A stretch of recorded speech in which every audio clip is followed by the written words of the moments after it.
I remember one summer evening in Vermont. The sun was setting. I was playing in the woods behind our cabin. Something caught my eye. A large, dark figure was moving through the trees. It was tall, much taller than any man I'd ever seen. It was covered in hair and moved silently. My heart pounded in my chest. Was it a bear? It didn't look like any bear I'd seen before. This creature walked on two legs. I ran back to the cabin, my breath catching in my throat. I told my dad what I saw. He listened patiently. When I finished, he surprised me. He'd seen something too, a few weeks earlier. He didn't know what it was either, but he agreed. It wasn't a bear. That night we stayed up late talking about what we saw. Was it possible? Could it have been Bigfoot?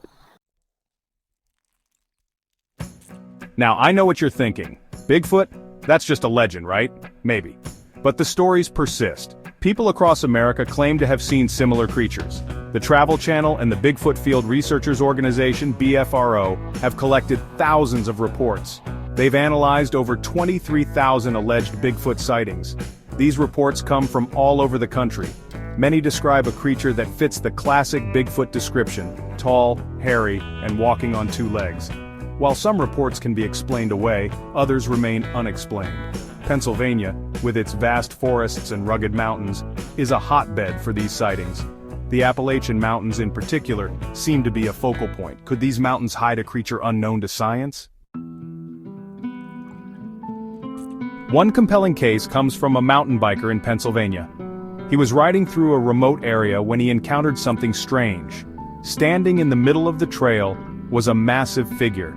It was at least 7 feet tall and covered in dark hair. The biker froze, his blood turning to ice. The creature looked at him for a long moment, then simply turned and walked away, melting into the trees. The experience shook the biker to his core. He knew what he had seen. He had seen something that defied explanation. Stories like this, while anecdotal, add to the mystery. Is it a case of mistaken identity, or is there something more to these encounters? The evidence, while largely circumstantial, is hard to ignore. I've spent my life exploring the unknown. I've seen things that challenged my understanding of the world. But some mysteries remain.